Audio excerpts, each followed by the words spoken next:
আসসালামু আলাইকুম বন্ধুরা।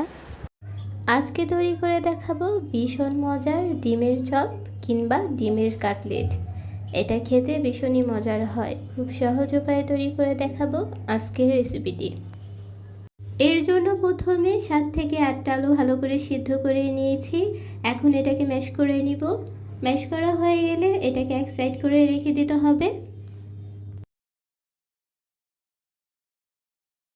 এই পর্যায়ে এসে ডিমগুলোকে আমি 4 পিস করে নিচ্ছি। কেউ চাইলে আস্ত ডিমও দিতে পারো।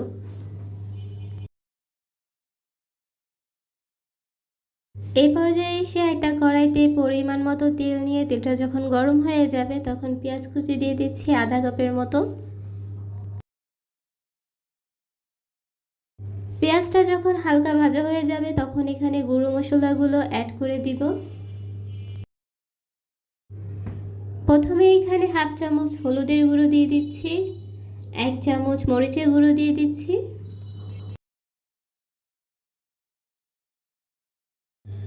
দিয়ে দিতে হবে হাফ চামচের মতন ধনিয়ার গুঁড়ো। মশলাগুলোকে হালকা করে তেলে ভেজে নিতে হবে।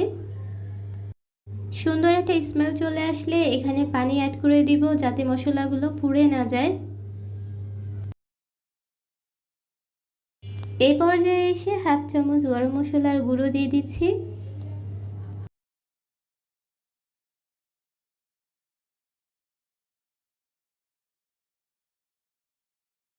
দিয়ে দিয়েছি হাফ চামচ চাট মশলা। এই পর্যায়ে এসে ভিডিওটা স্কিপ হয়ে গেছে, এখানে আধা চামচ আদা রসুন বাটা দিয়ে দিতে হবে। তারপর স্বাদ মতন লবণ দিয়ে এটাকে ভালো করে কষিয়ে নিতে হবে। 30 থেকে 40 সেকেন্ডের মতন একটু কষিয়ে নিয়ে এখানে ম্যাশ করা আলুগুলো দিয়ে দিতে হবে।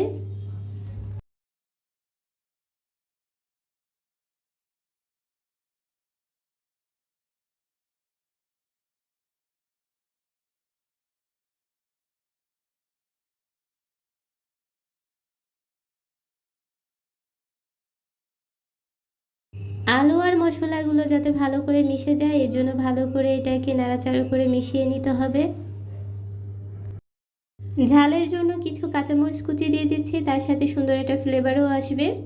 আর কেউ চাইলে এই পর্যায়ে ধনিয়া পাতা কুচিও দিতে পারো। এটাকে এভাবে রান্না করে নিব 8 থেকে 10 মিনিটের জন্য। হয়ে গেলে পরে এটা যখন ঠান্ডা হয়ে যাবে তখন এভাবে হাতে চেপে চেপে একটু করে গোল করে নিয়ে রুটির মতো তারপরে এটাকে এরকম একটা শেপে তৈরি করে নিতে হবে।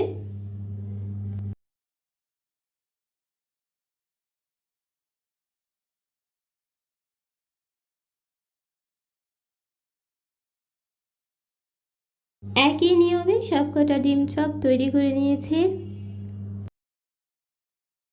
এই পর্যায়ে এসে কোটিংয়ের জন্য কেউ চাইলে ডিম ফেটিয়ে হালকা একটু লবণ আর গোলমরিচ দিয়ে এটার কোট করার কাজটা করতে পারো। আর কেউ চাইলে এখানে আটা বা ময়দা ব্যবহার করে নিয়ে আমার মতো হাফ চামচ গোলমরিচের গুঁড়া আর স্বাদ মতো লবণ দিয়ে মিশিয়ে নিয়ে পানি দিয়ে পাতলা একটা ব্যাটার তৈরি করে নিতে হবে। এটা একদম ঘনও হবে না আর একেবারে পাতলাও হবে না।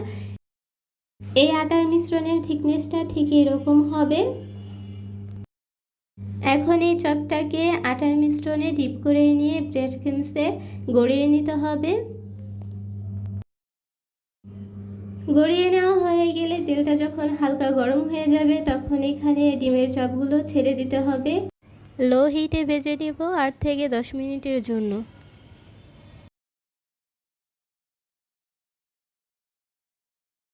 প্রায় 8 থেকে 10 মিনিট পর এটা ভাজা হয়ে গেছে, তার সাথে সুন্দর একটা স্মেলও বের হয়েছে।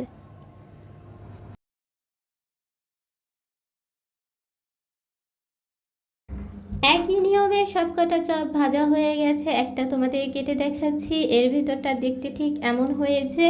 আর এটা খেতে কিন্তু ভীষণই মজার হয়েছে। বাহিরে কিনে আনার থেকে বাসায় তৈরি করা খাবার বেশি স্বাস্থ্যকর আর বেশি মজা হয়। তো বন্ধুরা, কত সহজ উপায় আর অল্প কিছু উপকরণে তৈরি করে দেখিয়েছি ডিমের চপ। এইভাবে ডিমের চপ তৈরি করলে এই ডিমের চপটা খেতে ভীষণই মজার হয়। আর এই শীতের মধ্যে এরকম ধোয়া ওঠা ডিমের চপ হয়ে গেলে সন্ধ্যায় আর কি প্রয়োজন হয়। তো ভালো লাগলে তোমরাও একবার ট্রাই করে দেখতে পারো, আশা করি তোমাদের ডিমের চপটাও এতটা টেস্টি হবে।